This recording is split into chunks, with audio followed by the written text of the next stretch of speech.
मुंबईतला वांद्रे परिसर म्हणजे कॉस्मोपॉलिटन। बॉलिवूडमधले अनेक तारे तारका इथं राहतात। मात्र इथल्या वॉर्डची स्थिती काय आहे आपण पाहूया रश्मी पुराणिकच्या या ग्राउंड झिरो रिपोर्टमधून।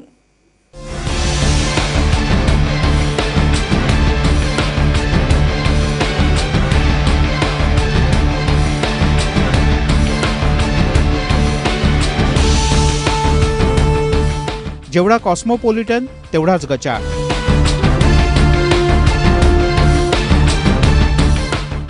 जेवढा उच्चभ्रू तेवढाच गरीब।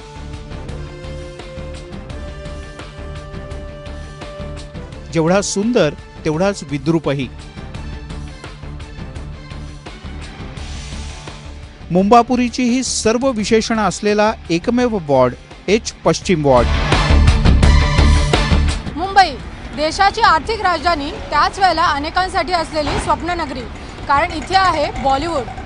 मुंबापुरीचं हे ग्लॅमर पाहायचं असेल तर तुम्हाला यावं लागेल वांद्रे पश्चिम म्हणजेच एस पश्चिम या भागामध्ये। इथे मुंबईचा कॉस्मोपॉलिटन चेहरा देखील दिसतो। एकीकडे आहे उच्चभ्रू वस्ती तर दुसरीकडे झोपडपट्टी। पाहूया मुंबईचा हा नेमकी विभाग आहे कसा। शाहरुख आणि सलमान ही बॉलिवूडमधली दोन मोठी खान मंडळी याच वॉर्डचे रहिवासी। लिंकिंग रोडचा फेरफटका मारल्याशिवाय मुंबईकरांचं शॉपिंगही पूर्ण होत नाही।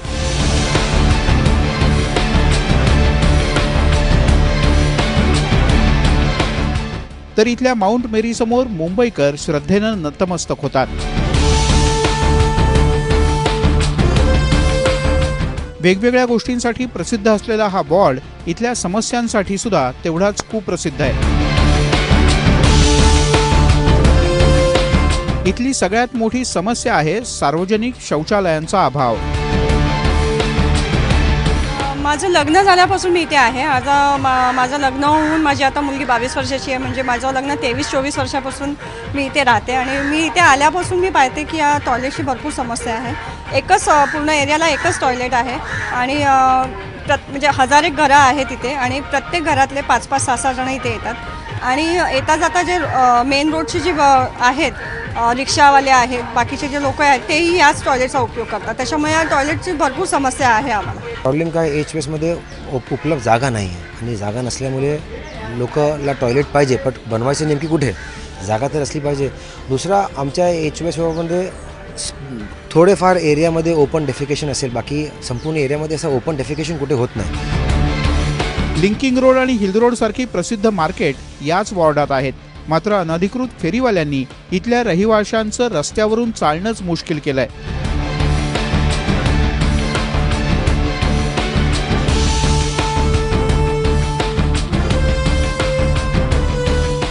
आणि हे एक इश्यू आहे की हॉकर्सचा वेगवेगळ्या ठिकाणी इलिगल हॉकिंग, कुकिंग पण चालतो।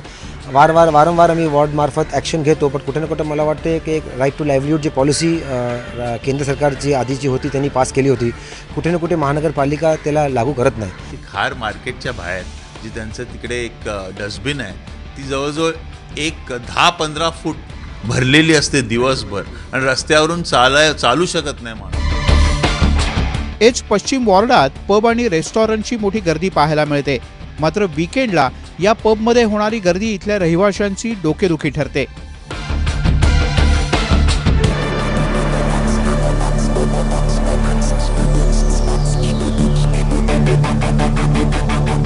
पब्स आणि रेस्टॉरंट्स हे 1-2 वाजेपर्यंत चालतात। इकडे आधीपासून पार्किंगची काही सोय नाही आहे, म्हणून ह्या पब्समधनं किंवा रेस्टॉरंट्समधनं येणारे लोक प्रचंड आवाज करतात, कारण ते रात्री येत असतात, त्यांची मजा चालू असते, परंतु इकडे रहिवाशांना खूप त्रास होतो त्याचा। रूफटॉपवरच्या पार्ट्या, रात्रीचा बाजार आणि रहिवासी विभागांमध्ये अनिवासी अशा पद्धतीच्या आवाजव अति आवश्यक हॉटेल्स, रेस्टॉरंट्स, पब्स ना मनाई याबद्दलचा डीपीमध्ये समावेश व्हावा, हे काम मी पूर्ण करतो। अनधिकृत झोपडपट्ट्यांचा प्रश्न ऐरणीवर असताना आता अनधिकृत इमारतींनी सुद्धा डोकं वर काढायला सुरुवात केली आहे।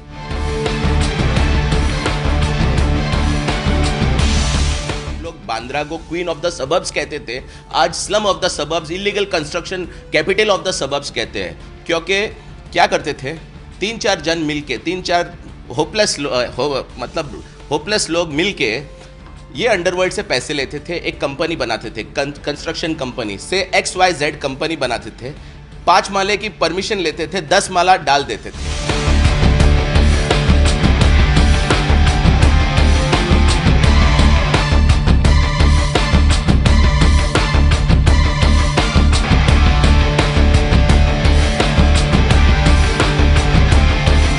मुंबईतील एच-वेस्ट वॉर्डमध्ये आर्थिक विषमता जितक्या प्रकाशाने दिसून येते तितकीच तफावत इथल्या नागरी समस्यांमध्ये देखील आहे।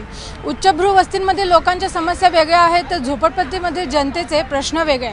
असं असलं तरी इथल्या नागरिकांना नेमकी मुंबई बदलायची म्हणजे तो बदल काय हवा आहे हे माहिती आहे आणि त्यासाठी त्यांना साथ हवी आहे तर महापालिकेची आणि इथल्या जनप्रतिनिधींची। कॅमेरामॅन अजित आणि अजयसह रश्मी पुराणिक, वांद्रे।